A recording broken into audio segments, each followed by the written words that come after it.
Hello everyone. India এবং পাকিস্তানের বর্তমান সিচুয়েশন যথেষ্ট উদ্বেগজনক এবং যদি এরকমভাবে প্রসিডিওর চলতে থাকে, মানে যে সিচুয়েশন চলছে সেই সিচুয়েশন যদি কন্টিনিউ থাকে, তাহলে একটা অল আউট ওয়ার হওয়ার কিন্তু চান্স রয়েছে। লেটেস্ট অনেক কিছু ডেভেলপমেন্ট হয়েছে, অনেক কিছু চেঞ্জেস আসছে। আমরা দেখলাম যে 9টা সিটিকে অলরেডি কিন্তু ইন্ডিয়া অ্যাটাক করেছে। সেটা সেখানে স্টেডিয়ামকে অ্যাটাক করা হয়েছে, রাওয়ালপিন্ডি স্টেডিয়াম সেখানে অ্যাটাক করা হয়েছে। অ্যান্ড তার সঙ্গে সঙ্গে এস 400 আমাদের যেরকম মিসাইল ডিফেন্স সিস্টেম রয়েছে, সেরকম পাকিস্তানের কাছে HQ-9P মিসাইল ডিফেন্স সিস্টেম, চায়নার যে মিসাইল ডিফেন্স সিস্টেম সেটা কিন্তু রয়েছে, কিন্তু সেই missile defence system completely fail হয়েছে। এবং সেই মিসাইল ডিফেন্স সিস্টেমকে ইন্ডিয়ান এয়ারফোর্স একটা সুইসাইড ড্রোনের মাধ্যমে কমপ্লিটলি কিন্তু ডিস্ট্রয় করেছে। বিকেল পর্যন্ত এই আপডেট ছিল। রাতের মধ্যে এখন বাজে 9টা, এখন অনেক কিছু আপডেট এসছে। সমস্ত আপডেটগুলো এই ক্লাসের মধ্যে ডিসকাস করব। ভিডিওটা ভালো লাগলে মাস্ট লাইক করে দেবেন, আর যদি চ্যানেলটাতে নতুন হয়ে থাকেন তাহলে মাস্ট কিন্তু এই ভিডিওটাকে শেয়ার করতে ভুলবেন না এবং সাবস্ক্রাইব করতে ভুলবেন না। তো চলুন নতুন নতুন কী কী চেঞ্জেস এসছে সেগুলো একটু আপনাদের সঙ্গে শেয়ার করে দিই।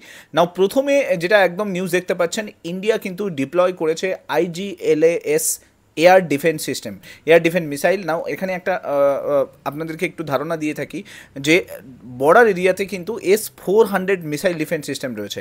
S-400 মিসাইল ডিফেন্স সিস্টেম কিন্তু অটোমেটিক এয়ার ডিফেন্স সিস্টেম, অর্থাৎ কোনো মিসাইল বা কোনো ড্রোন যদি কোনোভাবে ভারতের ভারতের যে এরিয়া রয়েছে সেই এরিয়ার মধ্যে যদি কোনোভাবে প্রবেশ করে, তাহলে কিন্তু 120 কিলোমিটার দূর থেকে অথবা 90 কিলোমিটার দূর থেকে কিন্তু এই এয়ার ডিফেন্স সিস্টেম অ্যাক্টিভ হয়ে যায় এবং সেগুলো গিয়ে সমস্ত মিসাইলকে কিন্তু ধ্বংস করে দেয়।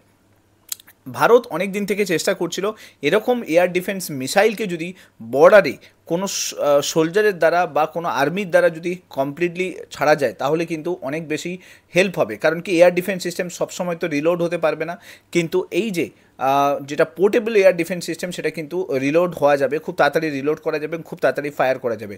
তো সেই রকম একটা এয়ার ডিফেন্স সিস্টেমকে কিন্তু IGLAS এয়ার ডিফেন্স সিস্টেম, সেটাকে কিন্তু বর্তমানে ভারত কিন্তু এই যে ইন্ডিয়া পাকিস্তানের টেনশন চলছে বর্ডারে কিন্তু ডিপ্লয় করে দিয়েছে।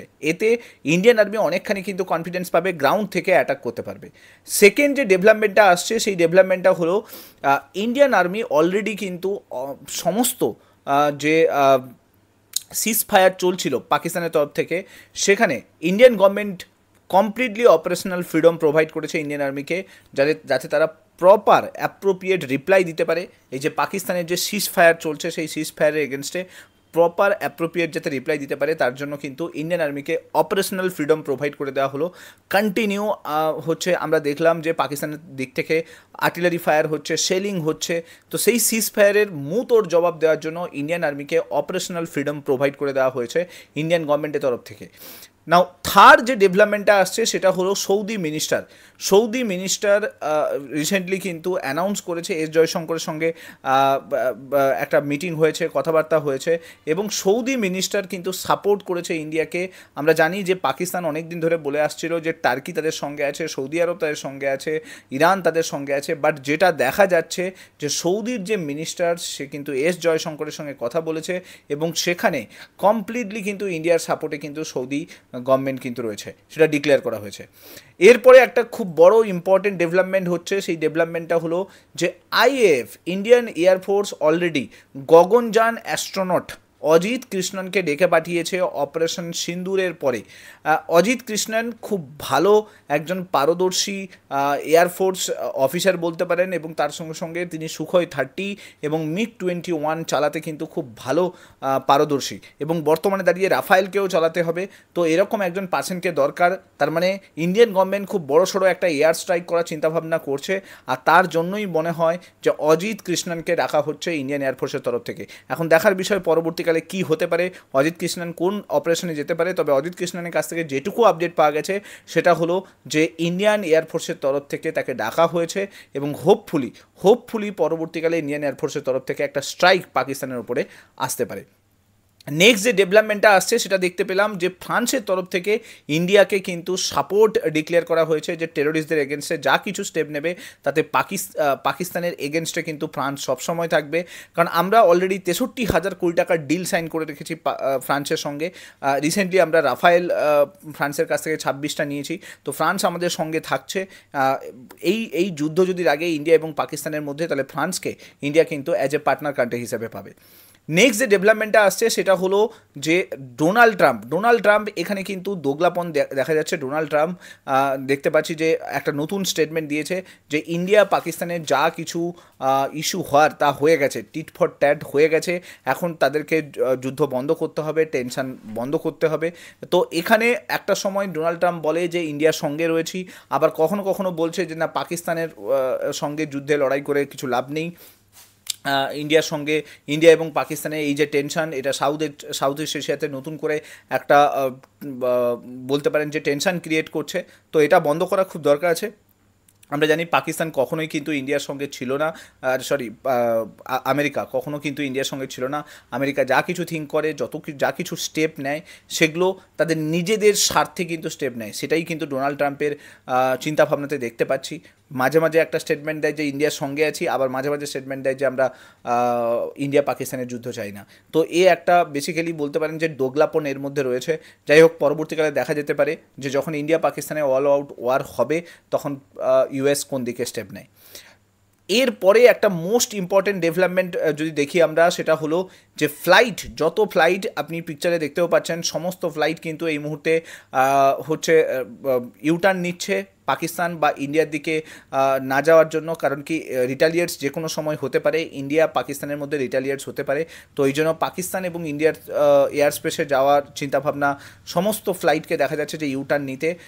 তো অলরেডি কিন্তু পাকিস্তানের এয়ার স্পেস কমপ্লিটলি বন্ধ আছে, এবং তার সঙ্গে সঙ্গে ইন্ডিয়ান এয়ার স্পেসও কিন্তু ধীরে ধীরে বন্ধ করে দেওয়া হয়েছে। যেটা আমাদের ওয়েস্টার্ন পোর্শন, সেটা কিন্তু কমপ্লিটলি স্টপ হয়ে গেছে, শুধু নর্দার্ন পোর্শন অ্যাক্টিভ আছে।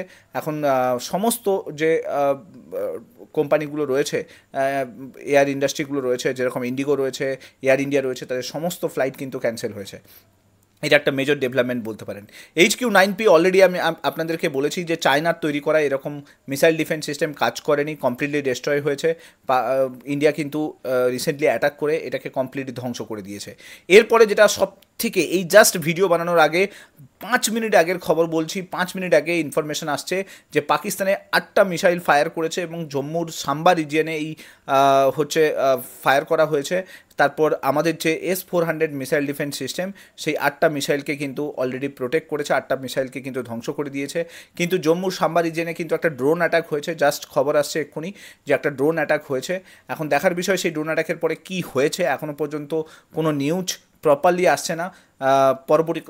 পরে হয়তো আরও নতুন নতুন ডেভেলপমেন্ট আসবে। আর যদিও আজকে রাতটা যথেষ্ট ইম্পর্টেন্ট ইন্ডিয়ার কাছে, যথেষ্ট ইম্পর্টেন্ট পাকিস্তানের কাছে, জানি না পাকিস্তান কী স্টেপ নেবে, যে স্টেপটা নেবে সেটা কিন্তু একটা ওয়ার ডিক্লেয়ার করতে পারে। সো পরবর্তীকালে যা কিছু ডেভেলপমেন্ট হবে আমি আপনাদের সঙ্গে শেয়ার করব, ভিডিওটার সঙ্গে জুড়ে থাকতে ভুলবেন না। নেক্সট দেখুন, আর একটা ইম্পর্টেন্ট যেটা আসছে, যে কালকে কিন্তু 15টা সিটিকে টার্গেট করা হয়েছিল। তার মধ্যে আপনারা জানেন যে অমৃতসর মোস্ট ইম্পর্টেন্ট একটা প্লেস ট্যুরিজমের জন্য। সেই ট্যুরিজমের যে অমৃতসর, যে ওখানে যে গোল্ডেন টেম্পল রয়েছে, তাকে কিন্তু অ্যাটাক করার চিন্তাভাবনা পাকিস্তানের তরফ থেকে করা হয়েছিল। 6খানা মিসাইল এই গোল্ডেন টেম্পলের ওপর দাগানো হয়েছিল, কিন্তু প্রত্যেকটা হচ্ছে মিসাইলকে কিন্তু S-400 মিসাইল ডিফেন্স সিস্টেম প্রতিহত করেছে। এরপরে আমরা আরেকটা ইম্পর্টেন্ট নিউজ আসছে, সেটা হচ্ছে যে অল পার্টি মিটিং অ্যারেঞ্জ করা হয়েছিল, এবং সেখানে অপোজিশনকে সমস্ত কিছু ডিটেলস দেওয়া হয় যে কী স্টেপ নেওয়া যেতে পারে, পরবর্তীকালে কি হতে পারে, ওয়ারে তাদের সঙ্গে থাকবে কি না। তো সেখানে অপোজিশন পার্টি থেকে একটা গ্রিন সিগন্যাল এসছে, সমস্ত অপোজিশন পার্টি এক সুরে বলেছে যে ইন্ডিয়ার কোনো যায় আসে না পাকিস্তানের কাছে নিউক্লিয়ার মিসাইল থাকুক বা না থাকুক। যদি ইন্ডিয়া অ্যাটাক করতে চায়, যদি মনে হয় যে তাদের কোনো এক্সিস্টেন্সে প্রবলেম হচ্ছে, অর্থাৎ পাকিস্তান প্রভোকেশন করছে ইন্ডিয়াকে, তাহলে ইন্ডিয়া কিন্তু কমপ্লিট ওয়ারে যেতে পারে। তো PM মোদির সঙ্গে সমস্ত অপোজিশন কিন্তু এক সুরে কিন্তু এই কথাটা বলেছে। আর আরেকটা জিনিস, যেটা পাকিস্তানে কিন্তু একটা বলতে পারেন যে প্যানিক সিচুয়েশন ক্রিয়েট হয়ে রয়েছে। পাকিস্তানের MP পার্লামেন্টে রীতিমতো কান্নাকাটি করছে ইন্ডিয়ার যে স্ট্রাইক স্ট্রাইক হয়েছে, সেই স্ট্রাইকের কারণে পাকিস্তানে বহু মানুষ মারা গেছে, যেটা বলা হচ্ছে যে 100-র ওপরে টেরোরিস্ট মারা গেছে।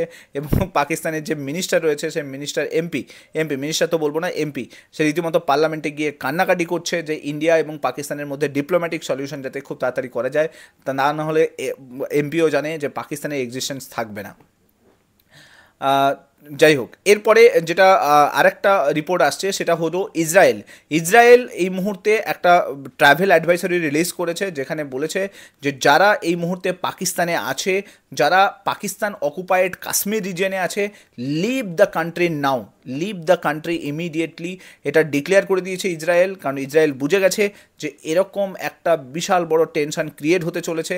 এই মুহূর্তে দাঁড়িয়ে ইন্ডিয়া পাকিস্তান বর্ডার এরিয়াতে কিন্তু যথেষ্ট প্যানিক সিচুয়েশন ক্রিয়েট হবে খুব তাড়াতাড়ি। তো সেটা ইসরায়েল অলরেডি ডিক্লেয়ার করেছে। আগের ভিডিওতে আমি আপনাদেরকে বলেছিলাম যে অলরেডি কিন্তু সিঙ্গাপুর এবং ইউএস অলরেডি ডিক্লেয়ার করে দিয়েছিল। ইসরায়েলের তরফ থেকে কিন্তু সংকেত পেয়ে গেল সমস্ত সিটিজেনরা।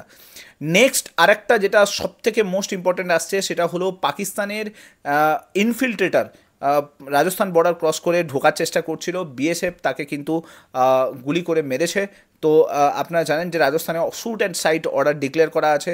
তো বিএসএফের কাছে শ্যুট অ্যান্ড সাইট অর্ডার থাকার কারণে একজন ইনফিল্ট্রেটারকে রিসেন্টলি কিন্তু আমরা দেখেছি যে তাকে কিন্তু মেরে দেওয়া হয়েছে। তো টোটাল আপডেটগুলো আমি আপনাদের সঙ্গে শেয়ার করলাম। এরপরে মেজর অনেক কিছু ডেভেলপমেন্ট আসতে চলেছে, আজকের রাত অনেক বড় হতে চলেছে। যা কিছু নতুন ডেভেলপমেন্ট হবে আমি আপনাদের সঙ্গে শেয়ার করব। ভিডিওটা ভালো লাগলে লাইক করে দেবেন, চ্যানেলটাতে নতুন হয়ে থাকলে সাবস্ক্রাইব করে দেবেন, এবং মাস্ট এই ভিডিওগুলোর সঙ্গে কিন্তু কানেক্ট থাকতে ভুলবেন না। সো আজকে এই পর্যন্ত, নেক্সট ভিডিওতে আপনার সঙ্গে আবার দেখা হচ্ছে। Till then, bye by.